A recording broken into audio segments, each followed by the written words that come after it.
War of the Roses. I played Mount and Blade for a long time. War of the Roses, I was really on the fence about getting it, and then someone solved that problem for me by getting it for me. And it's very similar, yet the combat system is fairly different at the same time from Mount and Blade. First, let's check out the different classes that I've unlocked. My current main class that I play is my two-hander. It's heavy armor, two-hander, and one-handed sword. My secondary class is a heavy armored crossbowman. Some of the customization options for this game. A lot of what you can equip depends on your perks. For example, offensive perks, you can either go archer or man-at-arms. In order to be able to equip my two-handed sword, I had to choose man-at-arms. In order to equip ranged weapons, you have to go archer. And then in order to equip shields, yes, you have to go shield bearer. You don't have to take armor training to equip the heavy armors, though. And then under these perks are sub-perks. You have faster reload and zoom under the archer, and then fast parry, and then a block breaker under the two-hander, which is what I use currently. Then I use surgeon. I can help people in the field. One of the things that's different from this game from Mount and Blade is when someone goes down, they don't die immediately. You can get them back up if you bandage them. If you want to permanently kill them, you either have to hit them in the head or you have to execute them after they go down.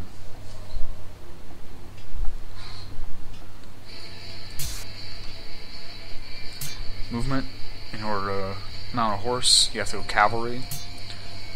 Infantry, increase your running speed once you get up to speed, and increase movement acceleration, and allows your character to reach maximum speed more quickly. So this increases your maximum speed, and this increases or decreases the amount of time it takes to get up to maximum speed. I don't have any officer perks yet. They require level 20. I'm only 17 right now. Now, the weapon customization in this game is very unique.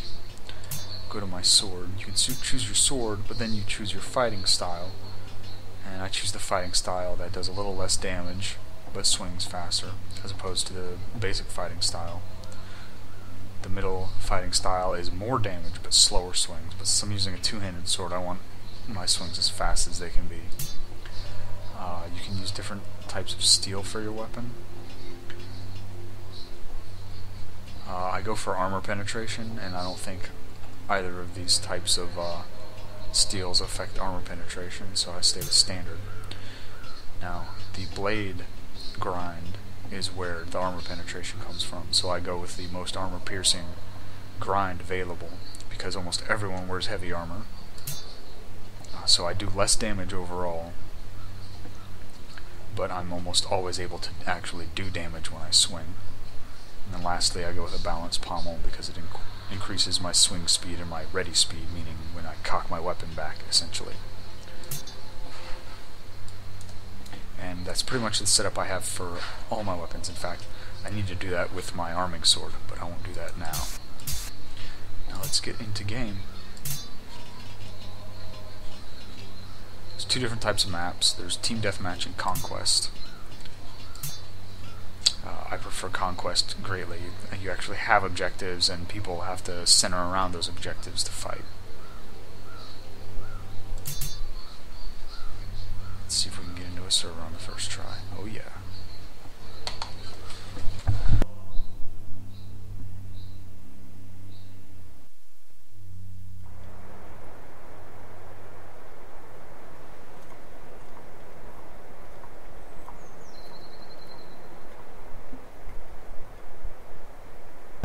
Now this is kind of cool. Between battles, there's a cooldown, and while you're in this cooldown between battles, you can actually customize your loadouts and whatnot. All of these things require money. Every single thing requires money, but money in this game, if you play CRPG and Mount and Blade, is much easier to get. Every time you swing your weapon, you get the amount of money that that swing does. And the average health of anyone you're fighting is somewhere between 1 and 200. So unlocking all the stuff you want is fairly easy. I think I probably have enough money at this point to get a mount, but I'm not doing that yet. I'm not doing that yet. So let's get in game. Victory to the House of Lancaster! Select team. Oops. Long live the House of Lancaster! Now squad, it's a lot like Battlefield. You can spawn straight on your squad leader, and you can see him over here on the map. So I can just spawn straight on him. Drive out the enemy! And here we go. The game is third person only. You cannot go into first person. You can zoom in and out slightly. I prefer to play almost all the way zoomed in. One of the cool things about this game is you can aim your shots very specifically, to the point that if I get into a close combat fight, I put my visor down, and when I put the visor on my arme down, it blacks out the area of my screen. I like that a lot. And this is Conquest, of course. You have to capture the area and then move to the next area. I also have an ability called Tackle. What it does is it shoulder rushes, just like that. And it's good for knocking people down in a fight. Hold on, where am I going? Right. It's good for knocking people down in a fight, but it's also good for getting away. Let's get into this. The best two-handed sword attack is the thrust. Please, I beg you.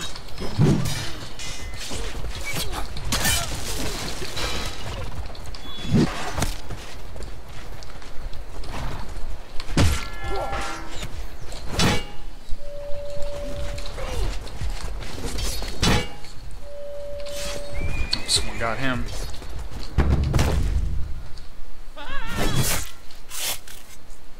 Another thing that's different about this game is you can bandage and heal yourself up.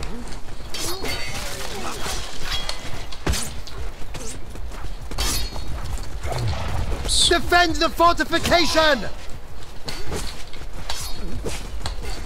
Whoops. Oh, and if you do friendly fire, it doesn't do the damage to them. It does the damage to yourself. And that's me bandaging. I've got a perk that lets me bandage quickly. And a lot of people might not like that. That you can get yourself back to 100%. But that's how the game plays.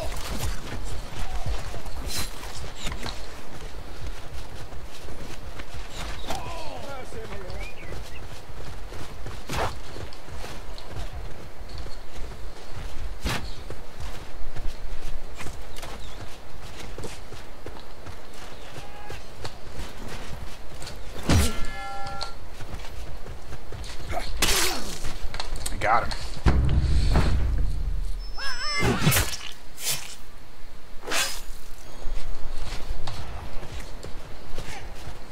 Let's see if we can do it again.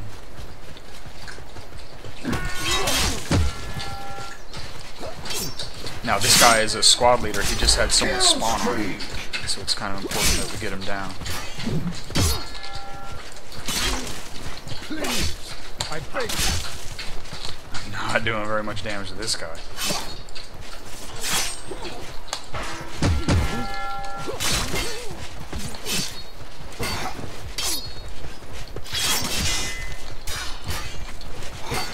Let's see if I can rush him. Oh, easy. So like I said, you can rush away from battle. Someone got him. Which is good considering there were 5 of us against him.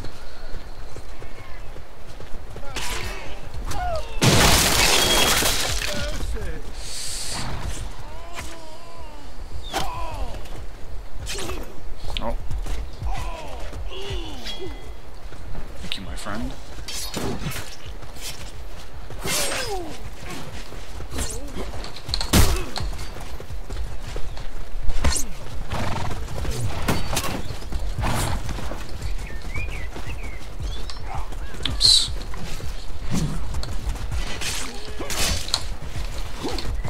Hold the fortification!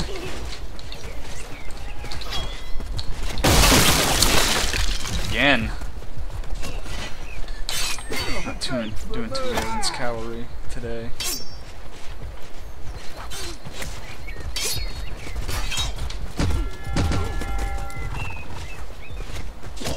There we go, thank you.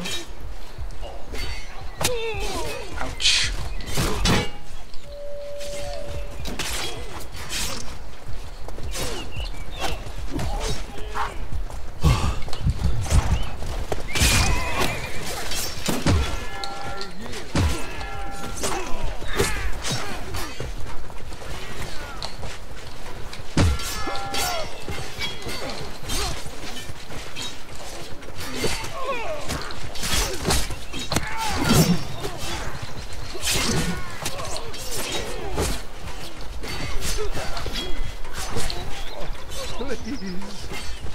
I beg you. Oops. Mercy. I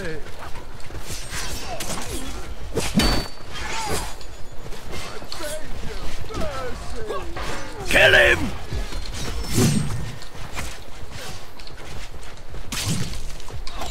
Execute him!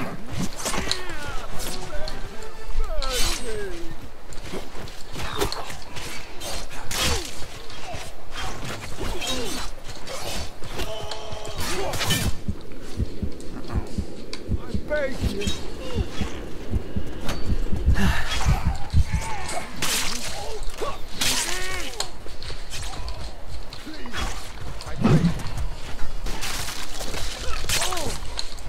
Go.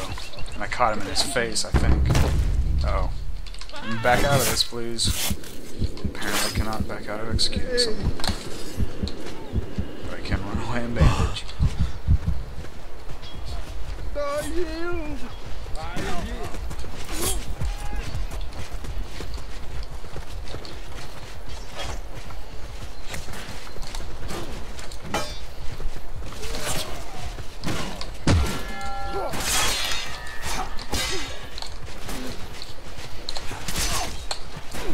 Go. We'll take that.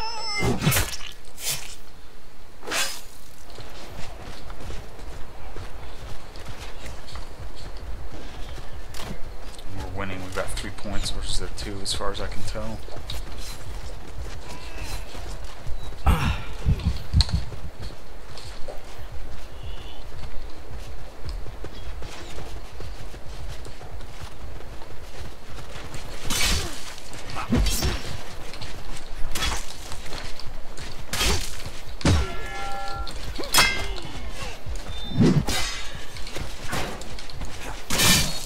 Ooh.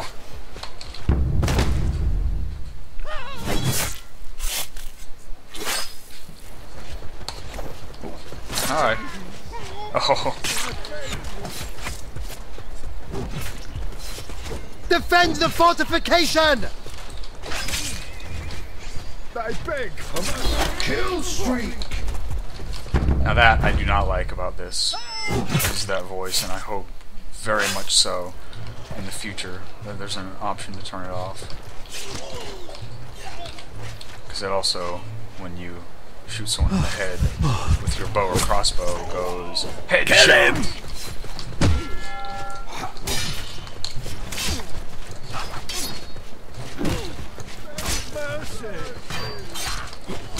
Whoops. We have the initiative!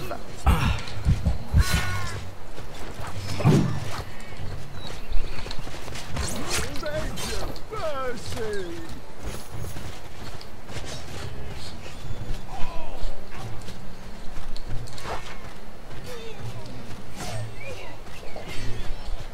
See if I can run up on this guy.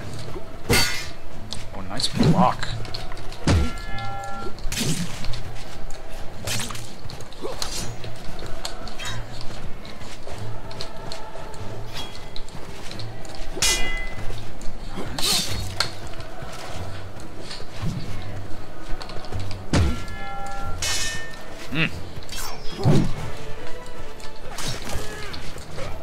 Victory is near! Hold the fortification! For being lightly armored, I'd say he did it very well.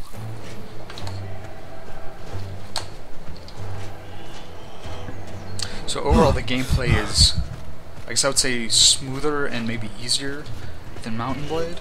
I beg for mercy.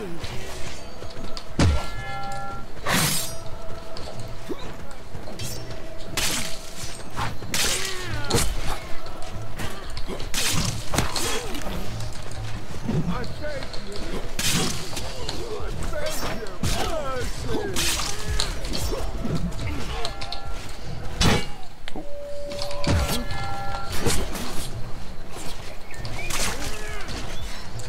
I yield. Mercy.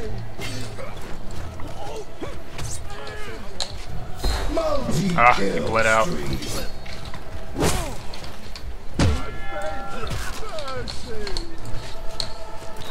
Oh! Mercy, my Well, lord. I don't think I'm going to get up from that one. But if you look at the bottom of the screen, my team has four spots captured. And the We other are team nearly has, in complete control! now we have all of the spots captured. So to respawn, you just click your left mouse button and you yield. Mercy, my lord. That's why you've been hearing people say mercy, mercy the whole time I've been playing. And then you can you can respawn right on your squad leader. But we won the game. It's my introduction video to War of the Roses. Let's see, I went 8-3. You still get the death every time you get downed. You know, the other person gets the kill, but you can be revived. I was fighting on the point the whole battle. Now there I am. About, what is that, 10th? And that's about it for War of the Roses. I am overall very pleased with this game so far. I hope you guys enjoyed.